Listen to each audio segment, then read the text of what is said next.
जी तो अस्सलाम वालेकुम स्टूडेंट्स।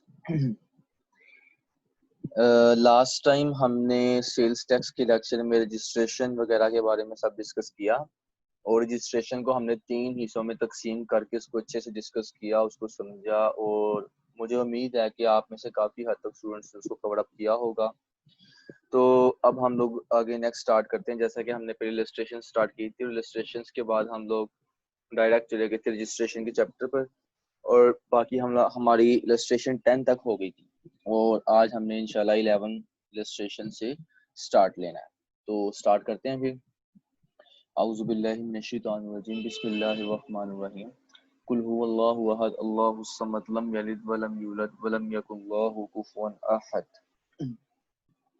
जी तो स्टूडेंट्स, ये आपके सामने इलस्ट्रेशन नंबर 11 शो हो रही है और जैसा कि मैंने आपको बताया था, सबसे पहले आपने पढ़ते हुए इलस्ट्रेशन को पहले आपने देखना है रिटेलर है, इंपोर्टर है, मैन्युफैक्चरर है, क्योंकि उसका जो ट्रीटमेंट था फिर उसके हिसाब से हम लोग करते हैं इसमें।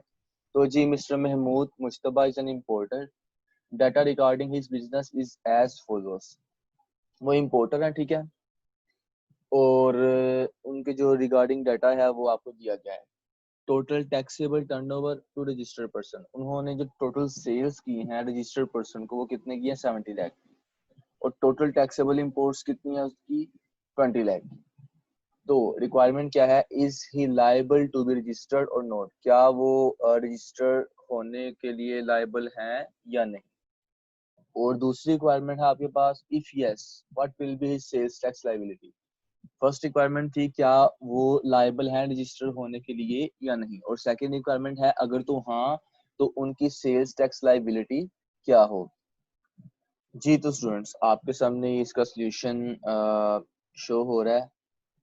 ए रिक्वायरमेंट के मुताबिक उन्होंने पूछा क्या वो लायबल है रजिस्टर्ड होने के लिए या नहीं। तो हमने बताया mister Mohammad Mushtaba is liable to be registered irrespective of sales turnover under sales tax act 1990। हम उनकी सेल्स को शुमार किए बिना कहते हैं कि वो लायबल हैं टू बी रजिस्टर्ड, क्योंकि वो इम्पोर्टर हैं और इम्पोर्टर का रजिस्टर होना लाजमी होता है, हमने लास्ट टाइम पढ़ा है। तो हम इसको रिस्पेक्टिव करते हैं क्योंकि सेल इतने की हैं या इतने की हैं। और उसके बाद बी रिक्वायरमेंट थी अगर तो हाँ तो उनकी सेल्स टैक्स लाइबिलिटी क्या होगी। तो सेल्स टैक्स लाइबिलिटी की बात करें तो आप पहले निकालते हैं बी रिक्वायरमेंट में सेल्स टैक्स चार्जेबल। वो निकालने के लिए आपने सबसे पहले निकाल लेना है आउटपुट टैक्स। याद रखना आपने आउटपुट टैक्स में से आपने इनपुट टैक्स एडजस्टमेंट लेस करनी होती है।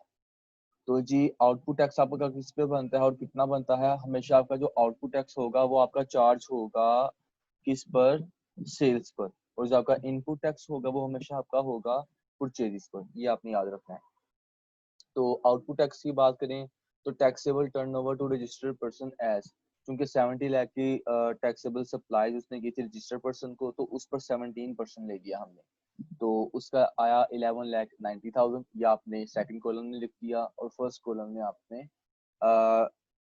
एडजस्टमेंट कैलकुलेट करनी है, इनपुट टैक्स एडजस्टमेंट।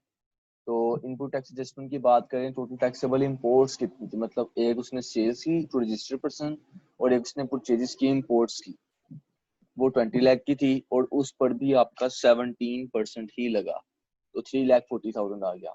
उसके बाद ये है इनपुट टैक्स एडजस्टमेंट, मतलब उसने इंपोर्ट्स की उस पर जिसकी एडजस्टमेंट बन रही है वो हम लोगों ने कैलकुलेट करनी है।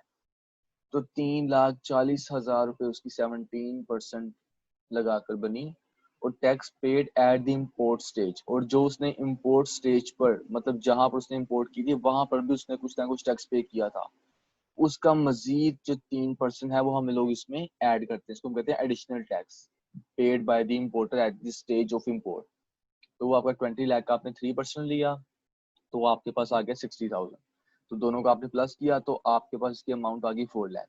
इस 4 लाख को यानी कि आपने आउटपुट टैक्स में से इनपुट टैक्स एडजस्टमेंट को लेस कर दिया, तो आपके पास टोटल सेल्स टैक्स जो पेबल आया है वो कितना है, 7,90,000। ऊपर आप देख रहे हैं 11,90,000, वो आपका था सेल्स टैक्स चार्जेबल। और जो नीचे आपका 7,90,000 आया आफ्टर एडजस्टमेंट्स वगैरह, तो ये आपका बन गया 7,90,000, ये आपका है सेल्स टैक्स पेबल।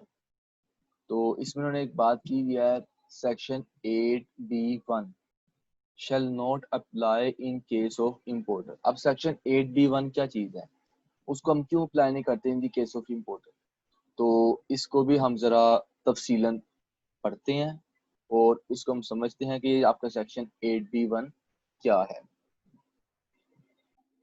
जी तो स्टूडेंट्स, आपके सामने यहाँ पर सेक्शन 8B1 शो हो रहा है, तो इसको जरा स्टडी करते हैं और मैं आपसे रिक्वेस्ट करूंगा कि आपने कोशिश करना है इस सेक्शन 8B1 को आप याद कर लें, याद दहानी कर लें, ताकि जिस वक्त आप रिटर्न फाइल करने लगे तो आपके जहन में ये चीज़ें हों और आप उस वक्त मुतमईन हों कि जी मैं काम ठीक कर रहा हूँ या कर रही हूँ।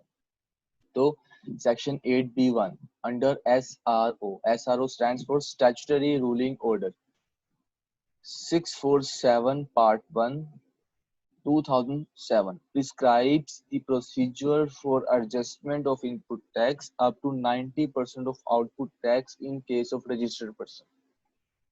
वो कहता है इस कवानीन के मुताबिक जो इनपुट टैक्स एडजस्टमेंट है ना, जिसकी हमें इजाजत होती है कि हम आउटपुट टैक्स में से लेस कर सकते हों। आउटपुट टैक्स वो जो आपने सेल्स पर पे किया, इनपुट टैक्स वो जो आपने पे किया इनपुट आइटम्स पर, परचेजेस पर। तो सेल्स में से जो आउटपुट टैक्स आपने बनाया उसमें से आप इनपुट टैक्स जो है वो आप 90% तक, इनपुट टैक्स जो आपका है वो आप 90% ऑफ आउटपुट टैक्स का लेस कर सकते हो, आपको इजाजत है। सपोज करें एक पर्सन का जो आउटपुट टैक्स है वो है 1 लाख और उसने देखना है कि मेरा इनपुट टैक्स तकरीबन 95,000 बन रहा है। सपोज करें 1 लाख उसका आउटपुट टैक्स है और उसकी इनपुट टैक्स एडजस्टमेंट है वो बन रही है 95,000। लेकिन यहाँ पर उन्होंने क्या बात की है, रिस्ट्रिक्शन है कि सिर्फ और सिर्फ आउटपुट टैक्स का 90% ही लेस करने की इजाजत है according to section 8B1 of SRO। तो वो 90% लेगा आउटपुट टैक्स का, यानी कि 1 लाख का तो उसका आएगा 90,000। तो उसको जो लेस करना होगा, जो उसको लिखना होगा वो कितना होगा, 90,000, ना कि 95,000। तो एक इसकी सिंपल सी मिसाल है। आई होप सो आपको इस चीज की समझ आ गई होगी। तो आगे प्रोसीड करते हैं, कौन कौन से वो पर्संस हैं जिन पर ये लागू होता है, वो कौन से रजिस्टर्ड पर्संस हैं। अच्छा जी, first the restriction of 90% will not be applicable in the following cases. जो रिस्ट्रिक्शन है 90% की वो इन केसेस में अप्लाई नहीं होती। अगर तो इलेक्ट्रिकल एनर्जी सेक्टर है एंड गैस डिस्ट्रीब्यूशन कंपनीज है, इन पर ये अप्लाई नहीं होती। अगर तो ऑयल मार्केटिंग कंपनीज हैं, पेट्रोलियम रिफाइनरीज हैं एंड पाकिस्तान स्टील मिल्स हैं, इन पर अप्लाई नहीं होती। उसके बाद फर्टिलाइजर्स हैं, मैन्युफैक्चरर्स और distributor and wholesaler, cum retailers excluding wholesalers, ये लोग हैं। जहाँ पे कमर्शियल इंपोर्टर्स हैं, provided the value of imports subjected to 3% value addition tax. Commercial importers हैं तो उनको किस चीज की इजाजत है कि वो मजीद 3% एडिशनल टैक्स भी ऐड कर सकते हैं। हमने इलस्ट्रेशन नंबर 11 में किया है, हमने 3% का ऐड किया था ना इंपोर्ट्स की शक्ल में, क्योंकि 20 लाख इंपोर्ट्स है, 17% अलग से लगा, 3% अलग से लगा, तो ये वही चीज है। If exceeds 50% of the value of all taxable purchases in a tax period, अगर तो वो जो टैक्स की वैल्यू है वो एक्सीड कर गई है, जो हमने परचेजेस की हैं उसकी तमाम वैल्यूज के 50% से ज्यादा एक्सीड कर दिए हैं, तो उस सूरत में हम लोग 3% लगाएंगे। यानी कि आप सपोज करें कि एक पर्सन है, उसने 50,000 रुपए की आइटम खरीदी, उस पर 30,000 टैक्स बन गया। हमने एक मिसाल लेनी है ना, मतलब 50% से एक्सीड कर गया है, तो उस सूरत में हम लोग 3% जो इनपुट टैक्स एडजस्टमेंट है उसको भी हम लोग लेस करते हैं मजीद। यानी जो टोटल परचेजेस में इंपोर्ट्स जो हैं वो 50% से ज्यादा हैं, यहाँ 50% है, तो 17% सेल्स टैक्स के साथ 3% और टैक्स भी लगेगा, जो कि हम लोगों ने उसमें से लेस करना होगा, इनपुट टैक्स एडजस्टमेंट में ऐड करेंगे और आउटपुट टैक्स में से लेस करेंगे। बहुत ही सिंपल मसाला है इसकी कि आपने टोटल परचेजेस की, कुछ आपके लोकल परचेजेस थी, कुछ आपकी इंपोर्ट्स थी, कुछ आपकी रजिस्टर्ड पर्सन से थी, कुछ आपकी नॉन रजिस्टर्ड पर्सन से थी। तो उन्होंने बात की है अगर तो टोटल परचेजेस में इंपोर्ट्स का जो पोर्शन है ना 50% ज्यादा है, जाहिर बात है अगर तो 50% ज्यादा उसने इंपोर्ट्स की हैं तो उसने टैक्स 50% ज्यादा दिया होगा। तो उस सूरत में उसको 17% जो सेल्स टैक्स की राय दी जाती है इनपुट टैक्स एडजस्टमेंट में, वहां पर उसको 3% मजीद भी टैक्स की रियायत दे दी जाएगी। अब मेरा ख्याल आपके लिए काफी इजी हो गया होगा। उसके बाद 6, person making zero supplies provided the value of such supplies. उसने क्या, वो पर्सन जो जीरो रेटेड सप्लाईज कर रहा है, provided the value of such supplies exceeds 50% of the value of all taxable supplies in a tax period। अगर तो वो जो जीरो रेटेड सप्लाईज है ना, वो उन सप्लाईज में 50% से ज्यादा एक्सीड कर गए, यानी टोटल सप्लाईज थी जितनी भी थी, टोटल सप्लाईज आपकी थी जी, रजिस्टर्ड पर्सन को सप्लाई किया है, लोकल सप्लाई किया वगैरह वगैरह जो भी किया है, उसमें अगर जीरो रेटेड सप्लाईज का जो पोर्शन है वो 50% से ज्यादा हो गया इन अ टैक्स पीरियड, तो उस सूरत में भी उसको ये अप्लाई नहीं होगा 90% वाला, क्योंकि उसको पहले जीरो रेटेड सप्लाईज मिल रही है, उसको पहले टैक्स में इतनी छूट मिल रही है, तो मजीद उसको हुकूमत छूट 90% वाली नहीं देगी। यानी टोटल सप्लाईज में अगर जीरो रेटेड सप्लाईज का शेयर 50% से ज्यादा हो तो भी 90% अप्लाई नहीं होगा। अब आप लोग सोच रहे होंगे कि जी क्या ये छोटे छोटे नोट्स लिखे हुए हैं, तो यकीन माने मैं आप लोगों को ये बताना चाहूंगा, ये छोटे छोटे जो नोट्स होते हैं ना, ये आपके कॉन्सेप्ट्स होते हैं, मैंने आपको पहले भी काफी मरतबा बताया हुआ है। अब आप इसको बुक से भी देख सकते हैं, बुक में वही सारी चीजें हैं, मैंने यहाँ पर इसको क्यों लिखा हुआ है, क्या वजह है, कुछ वजूहात होती हैं जिसकी बिना पर इंसान अपने नोट्स बनाता है ताकि वो उन चीजों को आसानी से सोल्व कर सके, आसानी से उनको चला सके, समझ सके, दूसरों के लिए आसानी पैदा कर सके। सो दैट्स वाई मैंने थोड़ी मेहनत की है अल्हम्दुलिल्लाह, तो इसको मैंने आसान अल्फाज में लिखने की कोशिश की है। तो आपको भी अल्हम्दुलिल्लाह काफ़ी हद तक समझ आ रही है। जिनको ना समझ आ रही है वो मुझसे यूट्यूब पर कमेंट्स में भी पूछ सकते हैं, और अदरवाइज मेरे दीगर लिंक्स पर डिस्क्रिप्शन में दिए होते हैं, आप वो भी देख सकते हैं। तो खैर 7 पॉइंट आपका solvent extracting units of edible oils, ये है। तो सूरत में टेली कम्युनिकेशन सर्विसेज हैं या कमर्श ये चीजें आपकी, तो इस सूरत में 90% जो है राइट वो अप्लाई नहीं होगी, ये आपने याद करना है अच्छे से।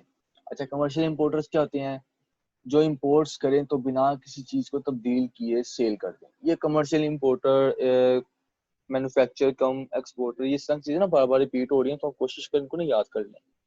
अब उन्होंने क्या बात किया, कमर्शियल इंपोर्टर क्या है, कमर्शियल है ना, मतलब वो कमर्शियल से ताल्लुक रखता है, उसने जिस तरह इंपोर्ट किया, इंपोर्ट करके आगे बिना किसी रद्द-बदल के उसने सेल कर दिया। जैसे लैपटॉप्स आते हैं, लैपटॉप की हम आसानी से उसको काफी मॉडिफिकेशंस होती हैं, जैसे हैंड्रीज वगैरह आती हैं बाहर से, एक्सेसरीज आती हैं, वो जैसे की जैसी आती हैं वैसे की वैसे के बेच दी जाए, तो वो पर्सन कमर्शियल इंपोर्टर कहलाएगा। तो खैर आप लोगों ने सेक्शन 8B1 काफी हद तक समझ लिया होगा। अब हम लोग अपना शुरू करते हैं इलस्ट्रेशन नंबर 12। जी तो स्टूडेंट्स, आपके सामने इलस्ट्रेशन नंबर 12 शो हो रही है, और mister Mohammad Farooq is engaged in manufacturing business. इनका बिजनेस क्या है, मैन्युफैक्चरिंग का है, ये बात याद रखनी है। यही बात होती है जो आपको पूरा बताती है कि ये रजिस्टर होना इनका लाजमी है या इनका रजिस्टर होना लाजमी नहीं है। यही बातें होती है जो आपको सारे कॉन्सेप्ट्स क्लियर करती हैं। अच्छा जी, he is registered with sales tax with sales tax as manufacturer. Data regarding his business during August 2019 is given below. Total local sales made to registered persons are rupees 65 lakh। जो total sales किए हैं उसने registered person को 65 lakh की हैं, और total taxable purchases rupees 35 lakh की हैं। तो रिक्वायर्ड आपको है calculate sales tax chargeable and payable. आपने चार्जेबल और पेएबल कैलकुलेट करना है।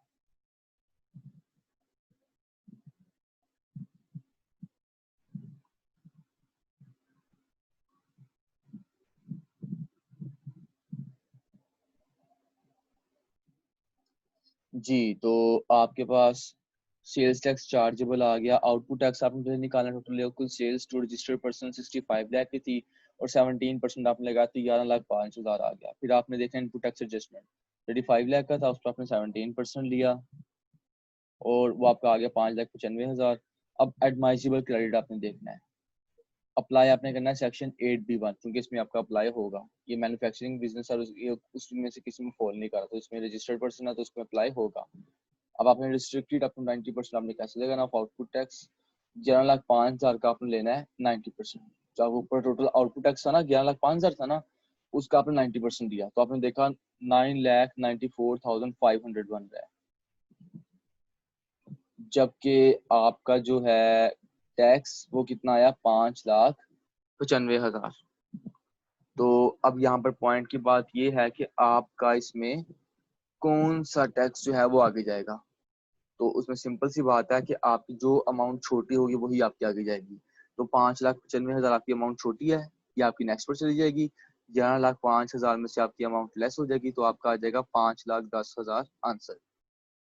तो कुछ नोट लास्ट पर लिखा हुआ है, input tax is within limits of 90% of output tax so admissible, यानी कि जो आपका इनपुट टैक्स है वो 90% जो आउटपुट है उसके अंदर है, with in limits, so that's why हम लोग इसको कहेंगे कि ये एडमाइसिबल है।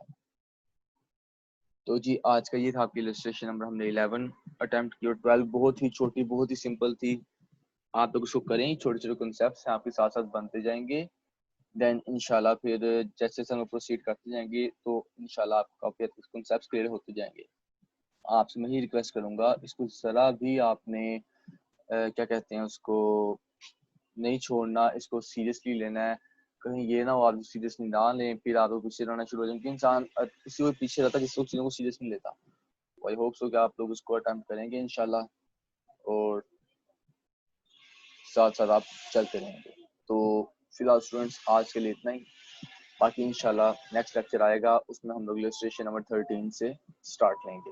Thank you, take care of yourself, अल्लाह हाफिज।